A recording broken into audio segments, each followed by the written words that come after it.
में अचानक पहुंचा नीतीश कुमार का काफिला तो मचा कोहराम।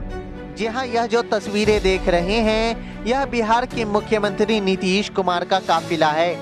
वहीं युवा जेडीयू नेता अश्विनी वर्मा ने कहा, मुख्यमंत्री अभी प्रगति यात्रा पर हैं। ऐसे में वह हर रोज कोई न कोई जिले में करोड़ों रुपए की योजना का शिलान्यास कर रहे हैं।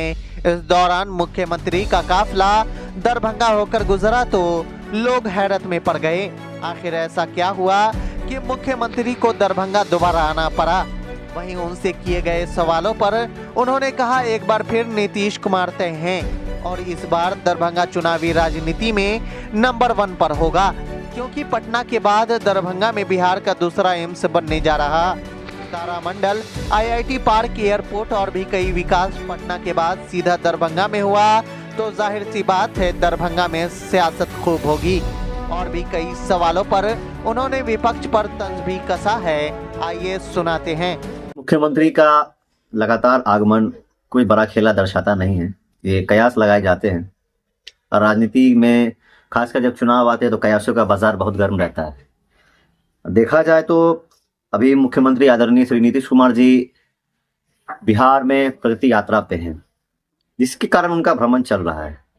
और जब आप उत्तर बिहार की ओर आते हैं तो दरभंगा होकर के आपको गुजरना ही पड़ता है, क्योंकि बीच में पड़ता है। तो रूट हो जाने के कारण जरूरी नहीं है कि दूसरे नेता भी अगर जो यहाँ पहुंचे हैं अभी कोई खेला बेला वाला सीन हो, ऐसा कुछ नहीं है। बिहार में गठबंधन इंटैक्ट है और हम लोग NDA गठबंधन से ही चुनाव को आदरणीय मुख्यमंत्री श्री नीतीश कुमार जी के नेतृत्व में लड़ेंगे और भारी बहुमत से जीतने का भी काम करेंगे। तो अब तो मैं इस पे एक तंज भी कसना चाहूंगा। सबसे पहले कि आदरणीय श्री मुख्यमंत्री नीतीश कुमार जी का जब अभी प्रगति यात्रा शुरू हुआ था तो लालू जी ने कहा था कि नीतीश जी आंख सेकने के लिए निकले हैं। तो जरा हम लालू जी से पूछते हैं कि लालू जी, अब तेजस्वी जी कौन सी आंख सेकने निकले हैं? किसका आंख सेकने निकले हैं? अपना या कार्यकर्ताओं का? जवाब चाहिए, पहली बात। और संभावना कुछ लगाया नहीं, इसमें जाना चाहिए। ये बस एक कोइंसिडेंस है कि तेजस्वी जी आज यहाँ है अपने कार्यकर्ताओं के सम्मेलन के लिए, उनसे मिलने के लिए, और मुख्यमंत्री जी का भी काफिला गुजरा है यहाँ से। तो ऐसा कोई यहाँ अफवाह है, बस कोई बड़ी बात है नहीं इसमें। हमारे गठबंधन जहाँ है हम वहाँ इंटैक्ट है और आगे भी वहीं रहेंगे। सवाल आपका बड़ा अच्छा है, दरभंगा में इस बार चुनाव में राजनीति में सबसे आगे शहर होगा कि नहीं। देखिए, दरभंगा मिथिलांचल का दिल है। अगर आप देखें, दरभंगा एकदम बीच में पड़ता है और पटना से दूरी भी यहाँ से बहुत और डिस्ट्रिक्ट से नजदीक है और प्राइम लोकेशन पे दरभंगा पड़ता है। अब देखी जाए, चुनाव में कोई एक जिला बड़ा कोई छोटा नहीं है। हमारे जितने भी जिले हैं हमारी पार्टी के लिए, हमारे अन्य दल के लिए भी सभी सर्वोपरि है। लेकिन आपने दरभंगा की बात की तो जी हाँ, इस बार दरभंगा हॉटस्पॉट है, क्योंकि दरभंगा में बिहार का दूसरा एम्स आया है।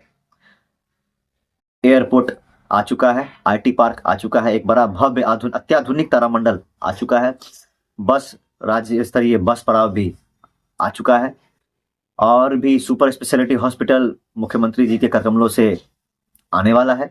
DMCH भी यहाँ है, श्यामा परिसर यहाँ है, university, Mithila university, Kameshwar Singh university भी दरभंगा में ही है, 3 बड़े बड़े पोखर यहाँ है, एक बहुत बड़ा स्टेशन दरभंगा में है। तो दरभंगा तो पहले से ही हब रहा है इन सब चीजों का।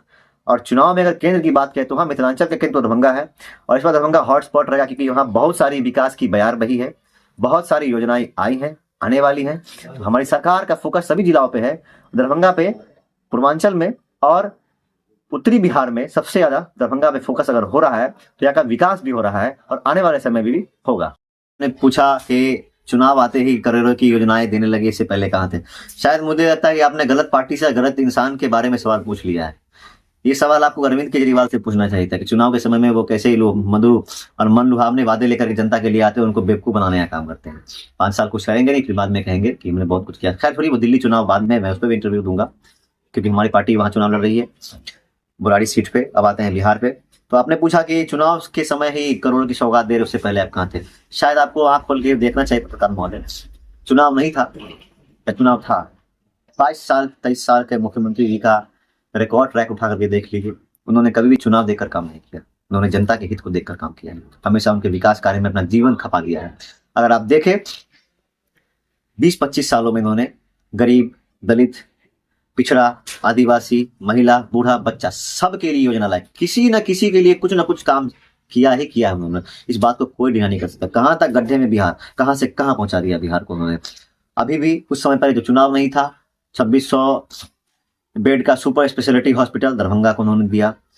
दरभंगा एमएस एक्सप्रेसवे का एनडीए सरकार ने काम किया। अब आप देख लीजिए, राज्य स्तरीय बस पड़ाव का काम वर्षों से चल रहा है, अब खत्म होने वाला है। उसका उद्घाटन भी जल्द से जल्द होगा। तारामंडल दिया दरभंगा को, क्या चुनाव देके दिया? आईटी पार्क दिया था, जहां माइक्रोसॉफ्ट और इन्फोसिस जैसी बड़ी बड़ी मल्टीनेशनल कंपनियां करके काम करेंगी। क्या चुनाव देख करके किया था? तो पहले से हो रहा है। मिथिला यूनिवर्सिटी का विस्तार हुआ। आप देख लीजिए, यहाँ पे सड़कों की चौड़ीकरण हो रहा है। नगर निगम बहुत बेहतरीन काम कर रहा है। तो क्या चुनाव देख करके कर रहा है? ऐसा तो नहीं। मुख्यमंत्री जी ने कभी चुनाव नहीं देखा, जनता के हित को देखा है, उनकी समस्याओं को देखा है, बस उसे देख करके काम किया है और आगे भी करते रहेंगे। उन्होंने किया है वही करेंगे। आज तेजस्वी कहते हैं कि महिला को 2500 रुपया देंगे। काहे लॉलीपॉप दिखा रहे हैं भाई? आदरणीय मुख्यमंत्री जी तो केजी से पीजी तक की लड़कियों की पढ़ाई का जिम्मा उठाए हुए हैं। मैट्रिक पास करो तो पैसा मिलता है उन्हें, प्रोत्साहन राशि।